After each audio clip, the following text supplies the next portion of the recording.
Alright, so it's been a long time since I've done a review. I've done a lot to this bike since I've got it. I've really enjoyed it. I know this looks almost completely different. Let's see, the first thing I did was I put this seat on, and this has been the awesomest thing ever. This is the Kimpex. I added an extra layer of foam in the seat. A hard foam underneath the foam that it had in it really made it a lot better. My wife rides up here and she's real comfortable. I also put these fender guards right here, and then down here you see these footrests. They fold down so that when she's riding she can hold herself in there. It's got handles, and you can see. I'm going to try to show you the whole thing. I mean, this seat is really on there. It doesn't move at all. It's got a nice big backlight on it. I love the cargo holders on it. I mean, you can fit like an umbrella all the way in the other side of that thing. Of course, the back bumper's still on it. I've really enjoyed having that. I know another thing you notice is on the front, I built a little audio, ATV audio a set of speakers and an amplifier is all it is, and so some PVC plugs in your DC outlet, and you just turn it on and you plug in your MP3 player, cell phone, whatever you've got, and it's pretty awesome. So you can listen to your tunes while you're going. Another big thing I did was the tires. Obviously, these are Interforce Ag style ATV tires. They're not Ag tires. They're an ATV tire. They're just modeled after an Ag tire, so they're still legal to do mud races with and pit races and all that. I'm gonna get down here and show you. In order to put the tires on, you've got to put a lift. Now, I put a high lifter lift, and the reason I put a high lifter lift and not some of the other brands is because it came with the tie rods, which saved me a lot of money.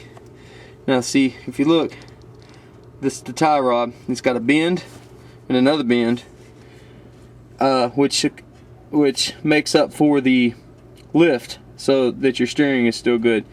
Now, I also put spring spacers that add help for the lift too. You just put those on top of your springs. Now on the front, the lift goes like this. You can see that it changes the mount of the shock, and so therefore lifting it and making clearance for these tires. Now these tires measure right at 29, I think 29 and a half true. They don't measure a true 30 inches, but they were cheap, so, and I've really liked them. The rear end, let me get over here. The rear end, the lift works like this. As you can see, it just changes the mount of the shock. Again, I also have the spacers on the back for the shocks and the spring spacers, or whatever you call them. Now, one thing that I messed up with was when I put my tie rods on the front, I didn't put this left front side on right, and when I was making a sharp left turn, the bend was hitting. I know this is not the best video in the world, but let me try to get in there. See that plug? And it looks nasty because I have silicone on it and it's tied on with zip ties. But that plastic piece is your front diff four-wheel drive actuator. It's the electric motor that changes your four-wheel drive mode. And the plug was being hit by the tie rod when I was turning because I didn't have it the right direction, and that was my fault. And so now it doesn't, because it broke it, and so now I have to hold it on there like that, but it works fine like that. Now let's see, the other major thing, because of course I know you can already see it, is the snorkel. Now the snorkel I ordered this snorkel because I could have built my own, I mean, for pretty cheap, but I was just lazy and I wanted to try out this one guy's snorkel kit, and I really liked it. And dadgum if I can't remember the name of it. I think he was out of Louisiana. And the way his works is you use your stock. Let me get over here and take the seat off so I can show you. You use your stock intake, and therefore don't change your airflow, and so you don't have to rejet it, and it doesn't affect how it runs. And believe me, it doesn't. This thing runs great. Okay, so what I did with my air intake on my last video, you could see how it came up here. I know some of you were asking about the snorkel and everything, and if I got it wet when I went to my nationals, well, no, I didn't take it off in deep water with stock intake. I put a snorkel on it.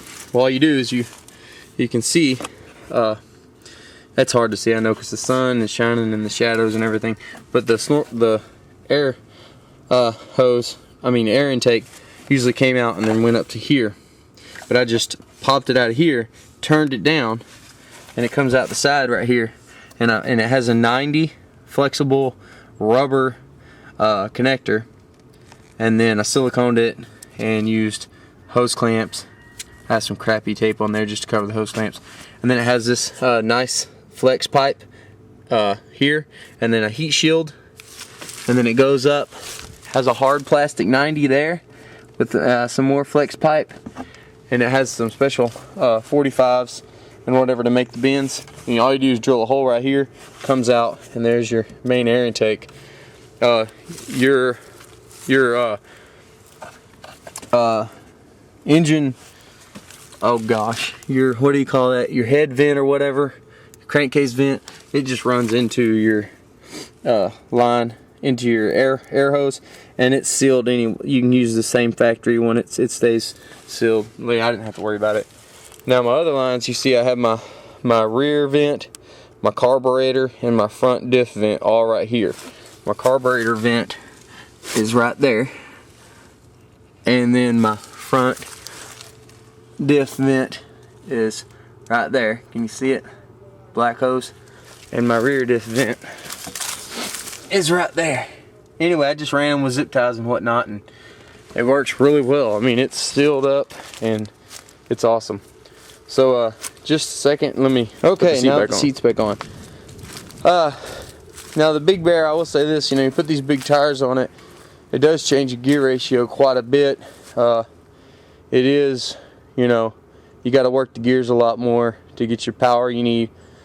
I kept it stock. I didn't want to put a clutch kit. I didn't want to put an exhaust. I didn't want to put the jet kit, K&N air. I might put a K&N air filter just because I don't want to have to buy any more air filters. But I didn't want to, put a jet kit and a clutch kit and exhaust and all that on there to soup it up to where I could have more power. I wanted to keep it stock, and it does fine. I mean, I haven't been stuck yet, and I've been in some pretty thick stuff. I went to Mud Nationals last year with it. Didn't get stuck. It did great.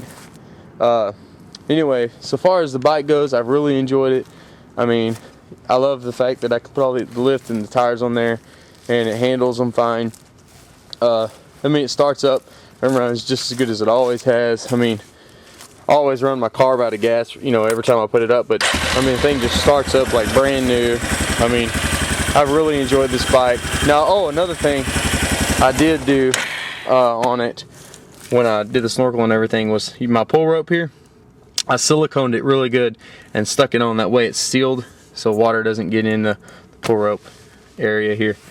Besides that, man, it's been awesome, and I'm gonna put up some action shots of it in the mud pretty soon so you can see how good it does.